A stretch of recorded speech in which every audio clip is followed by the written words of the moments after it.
Керғұла атты Кендебай ертегісіне осылай сайт, интерактивті ойындар жасағыларыңыз келсе, видеоны соңына дейін қараңыздар, барлығын егжей-тегжейлі түсіндіретін боламын. Сәлеметсіздер ме, құрметті ұстаздар, сіздерді өзімнің каналымда көргеніме өте қуаныштымын. Сіздермен бірге мен Түгелбаева Дәметкен. Бүгін каналымда қазіргі таңда тренд болып жүрген вайп-кодингті қалай жасау керектігін айтатын боламын.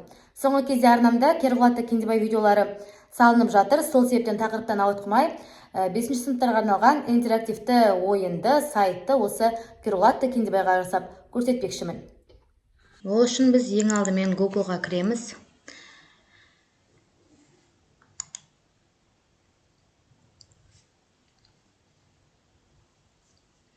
Google-дан кейін біз Gemini'ге кіреміз. Gemini'ге міндетті түрде аккаунттарыңызбен тіркеліп қоюларыңыз қажет. Осы жерде мына қосу батырмасын көріп тұрсыздар ғой, сол жерді бастамастан бірінші басып Canvas дегенді таңдаймыз. Бұл міндетті.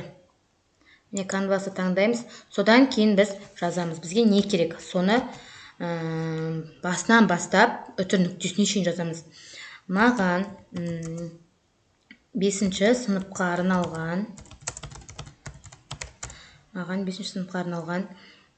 Керғұла атты Кендебай ертегісі бойынша сайт жаса. Ол жерде ертегінің мазмұны комикс 3 тапсырма және 10 сұрақтан құралған тест жұмысы болсын. Оқушылардың жасына сай безендірілсін және ұлттық нақышта болсын дейік.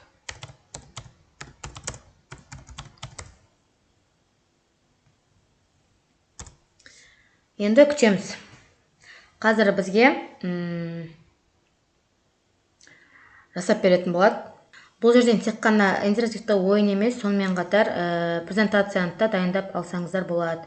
Қалай қиялдап елестетесіздер, дәл солай жазсаңыздар, идеяңызды материалға айналдырып береді ғой. Қараңыздар, міне бізге осылай шығарып берді. Алдын ала көру, егер ұнамайтын жеріміз болса, қазір өзгертеміз. Қайырымдылық пен батырлықтың символы Кендебай. Ертеде бір кедей заманда өмір сүрген, ай сайын емес күн сайын өскен жомарт та қайырымды батыр Кендебай мен оның адал серігі Керғұла аттың қызықты хикаясымен танысыңыз дейді. Дауыстап оқып беру. Кендебайды дүниеге келуіменсу. Бұл жасанды интеллект оқығаннан кейін ол қазақ тілін көп қолдай бермейді. Жалпы болады енді. Комиксті қарауды басайық. Кендебайдың жомарттығы. Бұл жерде бізге смайликтер сияқты қылып беріп отыр ғой суреттерді.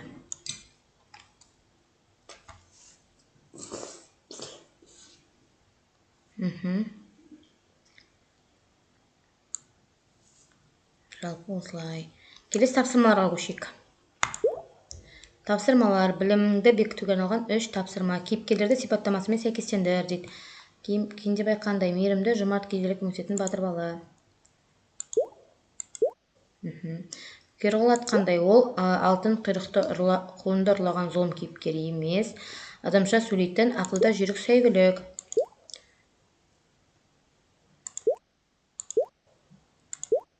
Тексереміз. Дұрыс сәйкестендіріңіз. Жалпы келесі тапсырманы көрсетейін бе? Екінші тапсырма. Бұл жерде оқиғалардың ретін орналастыру керек. Үшінші тапсырма. Мақал мәселелері мен сөйлемдерді толықтыру керек. Мына жерде сәйкестендіреміз ғой. Сосын тест. Сабағыңыздың басынан аяғына дейін осылай жоспарлап қоя берсеңіз болады. Сосын кейбір мұғалімдер болады, бізде интернет ұстамайды дейтін мұғалімдер болады. Солар үшін бұл нәрсені қазір мен офлайн түрде интернетсіз қалай қолдану керектігін көрсететін боламын. Ол үшін мына жердегі код дегенді қараймыз да, түгелін көшіріп аламыз. Код дегенді түгел көшіріп аламыз. Мен жаңағы нені толық дұрыстап қарап шыққан жоқпын, уақыттарыңызды құртпайын деп. Ұмытпаңыздар, қай кезде де ол жасанды интеллектсіз мұғалімсіз. Мұғалім жасанды интеллектті жөндеп отыру керек.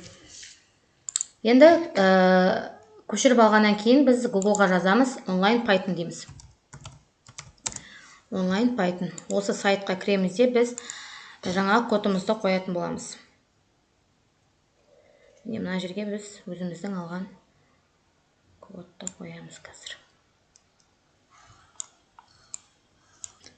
Кейбір мұғалімдер болады, жасанды интеллектпен жасадым дейді, сабағына кірсең 30% қате болады. Сол үшін айтып жатырмын, алдын ала жасанды интеллектке мүлдем сеніп қалмау керек. Мысалы, жаңа мақал-мәтелдер жеп тұр ғой, ал қарасақ, ол жерде мақал-мәтел емес, кәдімгі сөздер берген.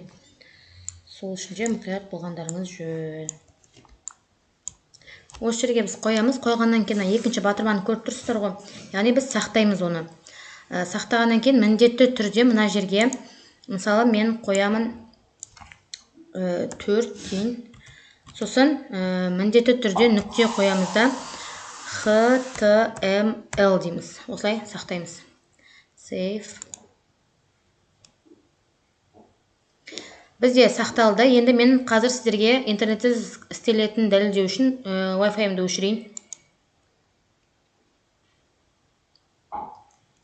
Міне Wi-Fi-ды өшірдім. Қазір көретін боламыз загрузкіден. Енді міне загрузканың ішінен көрейік. Міне 4 деп тұр. Осыны мен Google Chrome'ның көмегімен ашам деймін. Себебі манағыдай маған интерактивті түрде көріну үшін. Ешкім қатып жатыр ғой.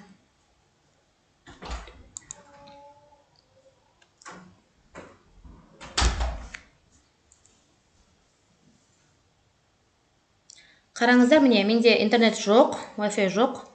Сонда да бізге дәл жаңағыдай әдемі түрде ашып беріп тұр. Міне сайт сияқты, біз мана сұрадық қой, бізге сайт істеп бер деп. Міне сайт. Сіз бұл сайтты тіпті ата-аналар группасын салсаңыз болады. Міне балалар қарасын, дайындалсын деп. Тіпті ата-ананың өзі сайтты бір қарап шықса, мына жері мазмұны екен, мына жері мынадай екен деген сияқты білетін болады. Бұны тереңдетіп оқу мақсатыңызға сай дайындасаңыз тіпті керемет. Сіздерге мен жай шолу жасап беріп жатырмын. Міне комикс кіріп тұр, міне тапсырмалары, міне манағы. Және тест. Сосын дыбыс қос, анимация қос деп. Егер сізге мынау ұнамай тұрса, түстері, түрлері ұнамай тұрса, мына жерге қайттан сіз тапсырма берсеңіз болады. Маған мына жері ұнамай жатыр, соны жөндеп жіберші десеңіз, ол қайтадан сізге жөндеп береді. Сол үшін қорықпай, уайымдамай жасай беріңіздер. Вайп-кодинг деген осы. Бұл жерден қалай түсіндірсем болады. Барлық нәрсені істеуге болады. Интерактивті ойын керек па, тест керек па, қай жастағы бала, тіпті ата-аналарға, мұғалімдерге, семинарларға барлығын идеяңызға қарай жасай бересіз. Жалпы кодты үйретсем, вайп-кодингті үйретсем, онлайн курсыма келіңіз, бірдеңе теңге дегеннің барлығының айтып жатқаны осы дүниелер. Сол үшін сақтап алып, орындасаңыз пайдам тисе, пікірге жаза кетіңіздер. Өз каналымда мұғалімдерге, ата-аналарға, оқушыларға пайдалы ақпараттармен бөлісуге тырысамын. Сол үшін каналға тіркеліп, лүпіл басып, пікір қалдырып кетулеріңізді сұраймын. Менімен бірге болғандарыңызға рахмет. Келесі кездескенше сау болыңыздар.